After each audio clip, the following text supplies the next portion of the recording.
Yo les gars, c'est Coco comme j'aime, j'espère que vous allez bien.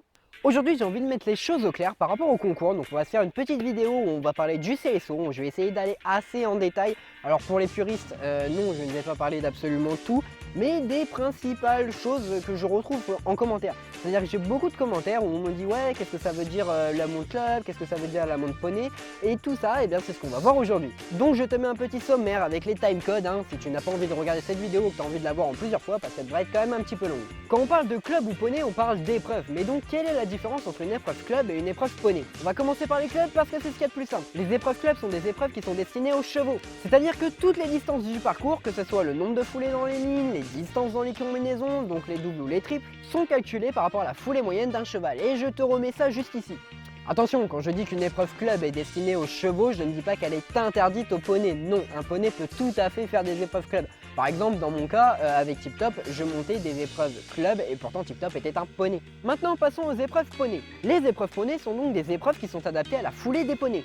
Donc comme pour les épreuves club, le chef de piste va pouvoir régler ses lignes et ses doubles ou ses triples par rapport à la foulée moyenne d'un poney, que je te remets juste ici. Et par contre, ces épreuves sont interdites aux chevaux et aux cavaliers majeurs, parce que oui, les poneys c'est que jusqu'à 18 ans. Il existe une exception, ce sont les épreuves poney, qui sont ouvertes exclusivement aux majeurs. Bon, jusque là c'est pas très compliqué à comprendre. Maintenant on va voir quelle épreuve, avec quelle hauteur et surtout pour qui. Donc on va commencer par le plus simple, les clubs. Tu as donc la club 4, la club 3, la club 2, la club 1 et la club élite. Alors si ce que je viens de te dire ne te dit rien, et bien c'est tout simplement le niveau de difficulté de l'épreuve. Pour faire simple, plus le chiffre est petit, plus l'épreuve est dure et donc haute. La club 4 c'est une épreuve de 65 cm et il te faut au minimum le galop 2 pour la faire. De toute façon, cherche pas Mireille, il te faut forcément le galop 2 pour sortir en concours. Voilà, comme ça c'est fait. Sur la club 4, on ne peut retrouver qu'une seule combinaison, c'est-à-dire un double, ça m'étonnerait qu'on aille te caler un triple en club 4. Et pour rappel, une combinaison ce sont tout simplement deux obstacles rapprochés de 1 à 2 foulées. Au-delà, ça ne s'appelle plus une combinaison, ce n'est plus un double ni un triple, ça s'appelle une ligne. Parce que j'entends énormément de gens dire que en fait, il y a un obstacle, 5 foulées, un autre obstacle, ils appellent ça des doubles. Non, c'est pas des doubles les gars, ce sont des lignes, voilà. Bon, je vais pas forcer parce que déjà que la vidéo va être longue, alors en plus si je commence à tout détailler sur chacune des épreuves, j'ai pas fini. La club 3 c'est une épreuve de 75 cm et c'est pareil, il te faut le galop 2 pour la faire. Et en club 3 tu peux avoir jusqu'à 2 combinaisons. La club 2 c'est une épreuve de 85 cm et il te faut le galop 3 pour pouvoir la faire. Ensuite la club 1 c'est une épreuve de 95 cm et il te faut le galop 4 pour la faire. Et enfin la club élite, alors là c'est une épreuve d'1,5 m et il te faut le galop 6 pour pouvoir la faire. Bon, maintenant on va passer au poney et là c'est un petit peu plus le bordel. C'est toi la libellule, pourquoi tu viens de poser sur moi? Puisque tu le sais, un poney ça peut être un poney A comme un poney D, donc là on n'est pas vraiment sur la même taille quoi, le Shetland et le poney D c'est pas les mêmes. Ce qui paraît totalement logique, enfin bref je vais t'expliquer tout ça. Donc pour les Shetland tu as les épreuves A, la A2, la A1 et la A élite. Pour ces trois épreuves il te faudra le galop 2. Donc la A2 est une épreuve de 40 cm, la A1 est une épreuve de 50 cm et la A élite est une épreuve de 60 cm. Après pour les plus grands tu as la poney 4, la poney 3 et la poney 2. Pareil, pour faire ces trois épreuves il te faut ton galop 2. La poney 4 c'est une épreuve de 60 cm. Bon, à partir de maintenant dans la vidéo, je ne vais plus dire poney 3, poney 4, poney 2, je vais dire P1, P2, P3, P4. Voilà, ça veut dire exactement la même chose. Juste, je te préviens pour que tu comprennes. Donc la P3, c'est une épreuve de 70 cm et la P2, c'est une épreuve de 80 cm.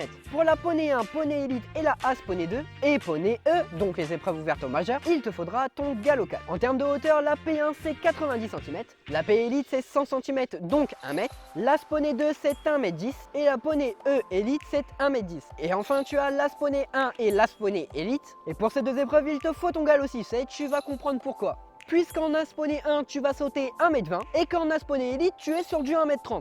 Donc autant te dire que ceux qui sont en poney élite ils pèsent dans le game, c'est clairement les futurs grands cavaliers de demain. Bon, maintenant que ça c'est clair, on va passer aux deux types d'épreuves. Donc il existe deux types d'épreuves pour faire simple, parce qu'en vrai il en existe beaucoup plus. Mais si par exemple tu veux viser les championnats de France, c'est surtout ces deux types d'épreuves là qui vont t'intéresser. Et c'est surtout les deux types d'épreuves que l'on retrouve le plus souvent tout simplement. Donc ça va être les épreuves Grand Prix et les épreuves vitesse. Donc la différence entre les deux est assez simple, je vais t'expliquer ça.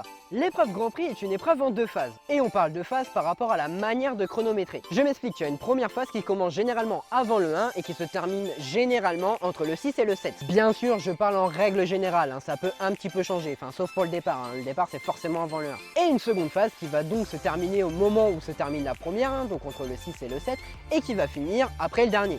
Et c'est cette seconde phase, la deuxième phase, qui va déterminer le classement. Attention, je ne dis pas qu'il n'y a pas de chrono sur la première phase. Il y en a un puisque tu peux faire du temps dépassé sur cette première phase. Mais le temps accordé est très large. T'inquiète pas, on y reviendra un petit peu après sur la notion de temps accordé. Bien sûr, les points sont aussi comptabilisés sur cette première phase, on ne parle là que du chrono. Pour la vitesse, c'est beaucoup plus simple, le chrono se déclenche avant le 1 et se termine après le dernier. Sauf que la différence entre les deux, c'est que pour une vitesse, tu dois être à fond du premier au dernier. Alors que sur un Grand Prix, la première phase, tu peux y aller un peu plus tranquille et commencer à accélérer sur la deuxième. Et donc prendre des risques sur 4-5 obstacles au lieu d'en prendre sur 12, c'est quand même un peu mieux. Voilà pour les types d'épreuves, maintenant on va passer à la notion de temps accordé et au point. Le temps accordé, c'est tout simple. Le chef de piste va déterminer le temps que tu peux faire au maximum sur un parcours de type vitesse et le temps maximum de chaque phase pour un Grand Prix. Si jamais ce temps est dépassé, il y a ce qu'on appelle dans le milieu des points de temps. Ce qui nous fera une bonne transition pour parler des points. Comme tu le sais, en CSO, le but est de faire sans faute, donc 0 points. Et bien sûr, chaque faute te donnera une pénalité de points et c'est ce qu'on va voir maintenant. Si tu fais tomber une barre ou les deux barres d'un même auxerre, ça ne change rien. Si ton cheval s'arrête, passe à côté, ou alors que tu as oublié un obstacle et que tu reviens dessus, alors là tu vas prendre 4 points de pénalité, par faute bien évidemment. Donc si tu fais 2 barres plus un refus, tu fais 12 points, bien sûr c'est le total cumulé de tes erreurs. Si jamais tu dépasses le temps accordé, alors ça on vient d'en parler juste avant, tu prends un point de pénalité toutes les 4 secondes débutées. Pour faire simple, si le parcours est à faire en 60 secondes et que tu fais 61 secondes, là tu prendras un point de pénalité. Si jamais tu fais 65 secondes ou 64,5, et là tu prendras 2 points de pénalité. Et enfin, si ton cheval fait 3 refus, si tu te trompes vraiment dans le parcours, c'est-à-dire que tu as sauté le 6 et après tu vas aller sauter le 8, si tu sautes un obstacle à l'envers ou alors si tu tombes, là pour le coup tu vas entendre sonner une petite sonnette et ça voudra dire que tu es éliminé. Tu peux aussi te faire éliminer si tu venais à sortir de la piste, mais là je pense que c'est plus considéré comme un abandon que comme une élimination. Maintenant on va passer à 2 petites infos que je vous balance un petit peu comme ça en vrac pour compléter un petit peu cette vidéo. À partir du moment où tu es sonné, tu as 40 secondes pour passer la ligne de départ. Au-delà de ce temps, tu ne prendras pas des points de pénalité, mais ton chrono se déclenchera. Donc après tu risques de prendre des points de pénalité parce que sur la première phase ou alors sur la vitesse, t'as pas été assez vite. Sachez une chose, c'est que 40 secondes c'est quand même assez long, c'est quasiment un tour, donc t'as le temps quand t'es sonné. Après ce temps-là peut être revu à la baisse, mais ça, pas de panique, le jury sera obligé de vous l'annoncer. Et deuxième point, si tu veux savoir si un obstacle se saute à main droite ou à main gauche, donc le petit moyen mémotechnique pour retenir lequel est à droite et lequel est à gauche, c'est tout simplement l'inverse des partis politiques. Alors c'est sûr que si t'as 12 ans et que tu connais que dalle en parti politique, ça va pas beaucoup t'aider, mais en soi, la couleur rouge est assignée au parti de gauche et la couleur blanche est assignée au parti de droite. Donc là c'est l'inverse, donc le blanc est à gauche et le rouge est à droite. Donc si tu te pointes devant un obstacle et que le fanion rouge est à gauche et le blanc est à droite, c'est que l'obstacle se saute dans l'autre sens.